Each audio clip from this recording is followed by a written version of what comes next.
Hello everyone. और आज discuss करने वाला हूँ मेडिकल की सभी शाखाएं, जितनी भी मेडिकल से रिलेटेड जो ब्रांचेस होती है, बहुत सारी ब्रांचेस में इसमें लेकर आया हूँ आप लोग के लिए। बहुत सारे ब्रांचेस डिस्कस करूंगा और उनके जो फादर है यानी कि जनक जिसे कहते हैं वो भी मैं आपको बताऊंगा।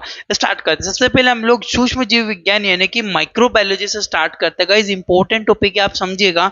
माइक्रोबायोलॉजी क्या होती है? Microbiology is a branch of science in which study of micro organism. ठीक है, सूक्ष्म जीव विज्ञान की एक शाखा होती है जिसमें सूक्ष्म जीवों का अध्ययन हम लोग करते हैं। ठीक है, इसके अगर मैं फादर यानी कि जनक की बात करूं तो एंटोनी ल्यूवेनहुक है ना, एक साइंटिस्ट है एंटोनी ल्यूवेनहुक, जो कि माने जाते हैं फादर ऑफ माइक्रोबायोलॉजी। बट अगर मॉडर्न माइक्रोबायोलॉजी की बात करूं तो लुईस पाश्चर, जिनका इमेज ऊपर लगा हुआ है, ये लुईस पाश्चर है जिन्हें हम लोग मॉडर्न माइक्रोबायोलॉजी का फादर यहाँ पे कहते हैं। याद रखना गाइस, इंपॉर्टेंट है।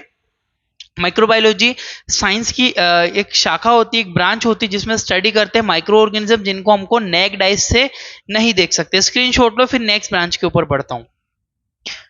नेक्स्ट इंपॉर्टेंट ब्रांच होती है बैक्टीरियोलॉजी। अब ये बैक्टीरियोलॉजी क्या है? Bacteriology is a branch of microbiology in which stadium नहीं स्टडी, ये थोड़ी सी स्पेलिंग मिस्टेक, इसको करेक्ट कीजिएगा।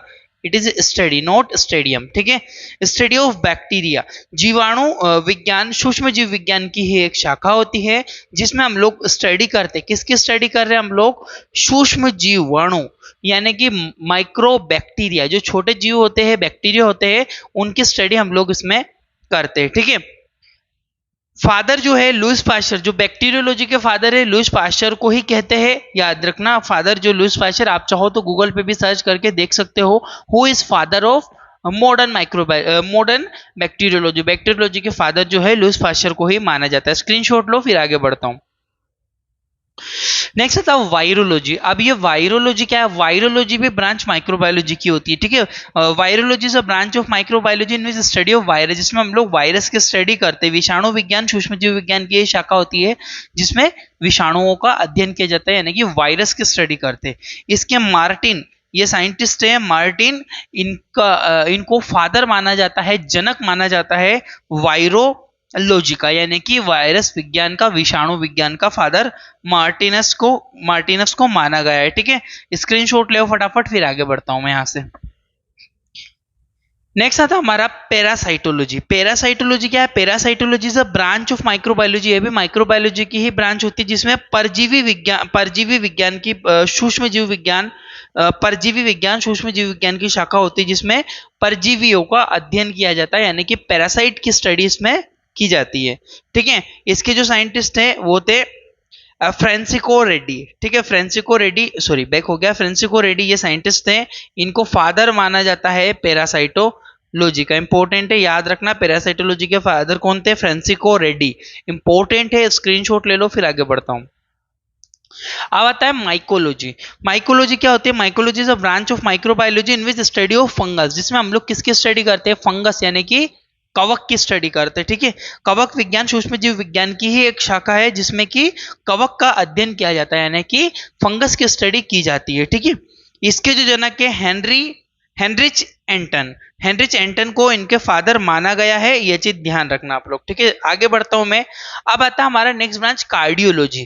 कार्डियोलॉजी क्या होती है? Study of heart and heart disease, हृदय और हृदय रोगों के बारे में जो अध्ययन करते हैं और हृदय रोग की जो भी मेडिसिन के बारे में जो उससे डील करते हैं, उनको कार्डियोलॉजी कहते हैं। और कार्डियोलॉजी के जो डॉक्टर होते हैं ना, कार्डियोलॉजिस्ट के नाम से जाना। इनके जो फादर थे थॉमसन लेविस, थॉमसन लेविस जो है फादर माने जाते हैं किसके? कार्डियोलॉजी के। याद रखना, cardiology means study of heart और हार्ट से रिलेटेड डिसीज और उससे रिलेटेड मेडिसिन के बारे में।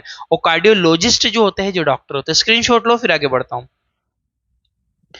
नेक्स्ट आते हैं डेंटिस्ट्री। अभी डेंटिस्ट्री क्या है? सबको पता है डेंटिस्ट्री क्या है? Study of teeth and teeth disease, दांत और दांत रोगों के बारे में अध्ययन करना।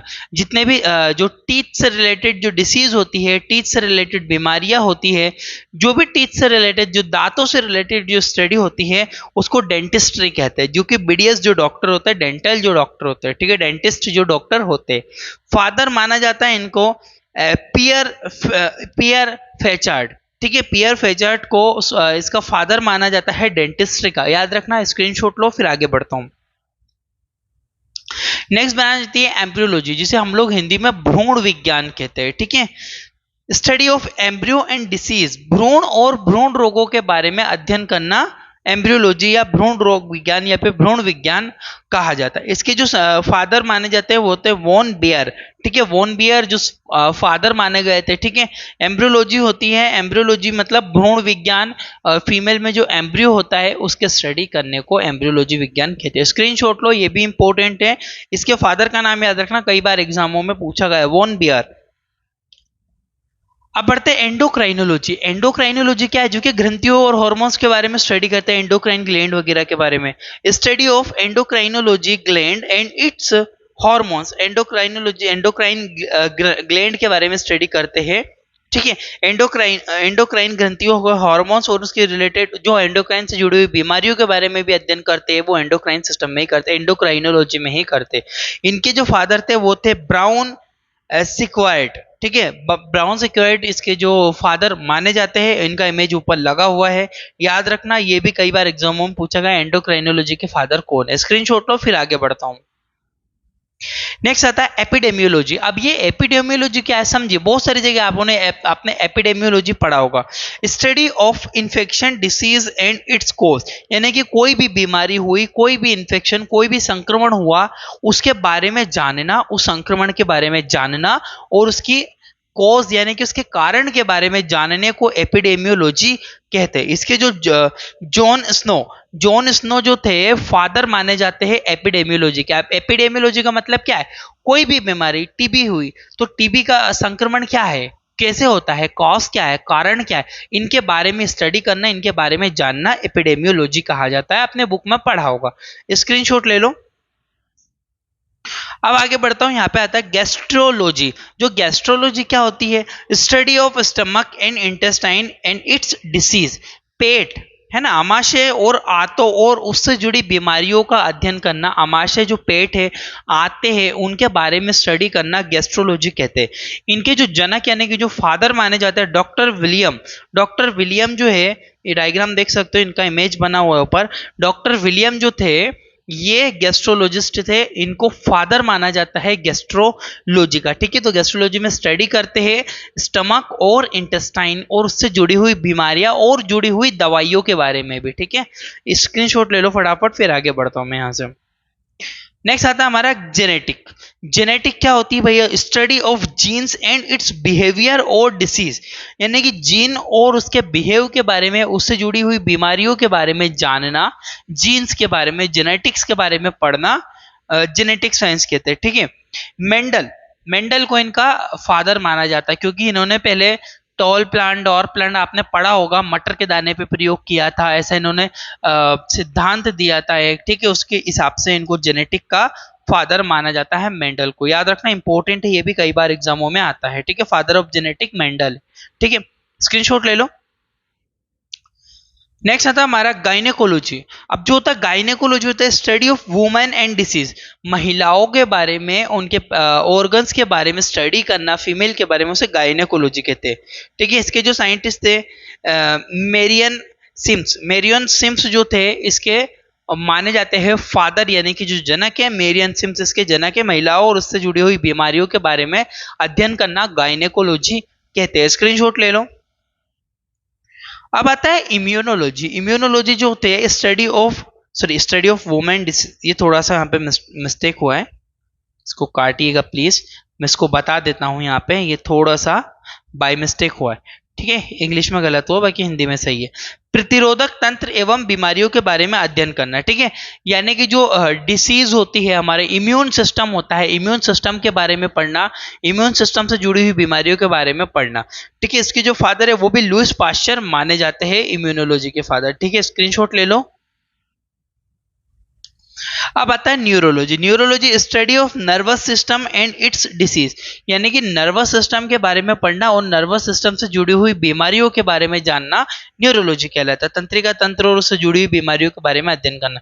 इसके जो फादर माने जाते हैं मार्टिन जो थे, इसके फादर माने जाते हैं न्यूरोलॉजी के, याद रखना, ये भी इंपॉर्टेंट, स्क्रीनशॉट ले लो। अब कुछ और ब्रांचेस आती है जैसे कि ऑन्कोलॉजी। ऑन्कोलॉजी क्या होती है? ऑन्कोलॉजी का मतलब होता है कैंसर का अध्ययन करना। सबसे नंबर 1 पे है ऑन्कोलॉजी। ऑन्कोलॉजी का मतलब होता है कैंसर का अध्ययन करना। एक आता है ऑर्थोपेडिक। ऑर्थोपेडिक मतलब बोन और बोन से जुड़ी हड्डियों से जुड़ी हुई बीमारियों का अध्ययन करना ऑर्थोपेडिक में आता है। एक होता है पीडियाट्रिक। बच्चों और बच्चों से जुड़ी हुई बीमारियों के बारे में अध्ययन करना पीडियाट्रिक कहते हैं। फार्मेकोलॉजी सबको पता है, दवाइयों और ड्रग्स के बारे में स्टडी करना। रेडियोलॉजी मतलब मानव के इलाज में, जो कि ह्यूमन ट्रीटमेंट में जो रे यूज होती है, एक्सरे वगैरह होते हैं, इनके बारे में, इन रेडिएशन के बारे में स्टडी करना रेडियोलॉजी कहा जाता है। इसका भी स्क्रीनशॉट ले लो, ये भी एक इंपॉर्टेंट चीज है। ऑन्कोलॉजी, ऑर्थोपेडिक, पीडियाट्रिक, फार्मेकोलॉजी और रेडियोलॉजी, ये भी सारी मेडिकल की ही ब्रांचेस होती है। आगे कुछ और ब्रांचेस आती है जैसे कि यूरोलॉजी। यूरिन और उससे जुड़े हुए अंगों की स्टडी करना है यूरोलॉजी, और जो डॉक्टर होते हैं वो यूरोलॉजिस्ट कहलाते हैं। हिमेटोलॉजी। हिमेटोलॉजी लैब होती है, सबको पता है। हिमेटोलॉजी में ब्लड और ब्लड से जुड़ी हुई बीमारियों के बारे में अध्ययन किया जाता है, उसे हिमेटोलॉजी के नाम से जानते हैं। बायोकेमिस्ट्री सजीव रासायनिक, ठीक है, बॉडी में चल रही केमिकल प्रोसेस के बारे में स्टडी करना बायोकेमिस्ट्री कहलाता है। साइटोलॉजी भी इंपॉर्टेंट है, सेल और सेल से जुड़ी बीमारियों के बारे में स्टडी करते हैं साइटोलॉजी के अंदर, ये भी इंपॉर्टेंट पॉइंट है। एक होती है हिस्टोपैथोलॉजी। हिस्टोलॉजी में क्या होता है? टिश्यू और टिश्यू से जुड़ी हुई, ऊतक और ऊतकों से जुड़ी हुई बीमारियों के बारे में स्टडी करने को हम लोग हिस्टोपैथोलॉजी कहते हैं। जल्दी स्क्रीनशॉट ले लो, कुछ और इंपॉर्टेंट ब्रांचेस बताइए मैंने। अब आती है हमारी नेफ्रोलॉजी। नेफ्रोलॉजी मतलब कि किडनी और किडनी से जुड़ी हुई बीमारियों के बारे में स्टडी करना, उससे जुड़ी हुई मेडिसिन के बारे में स्टडी करना नेफ्रोलॉजी कहलाता है। Molecular biology. मॉलिक्यूलर बायोलॉजी में बायोमोलिक्यूल के बारे में अध्ययन करते हैं, बायोमोलिक्यूल के बारे में स्टडी करते हैं, उनके बारे में पढ़ते हैं। ठीक है, thank you for watching guys your Indian medical lecture. I hope कि आपको एक छोटा सा टॉपिक था, एक बहुत बेसिक सी चीज मैंने बताई हुई है इसमें, और डिटेल से पढ़ना है तो जाओ मेरे चैनल में, बहुत सारी चीजें आप लोग के लिए डली हुई है। Thank you for watching guys, आपका अपना इंडियन मेडिकल लेक्चर।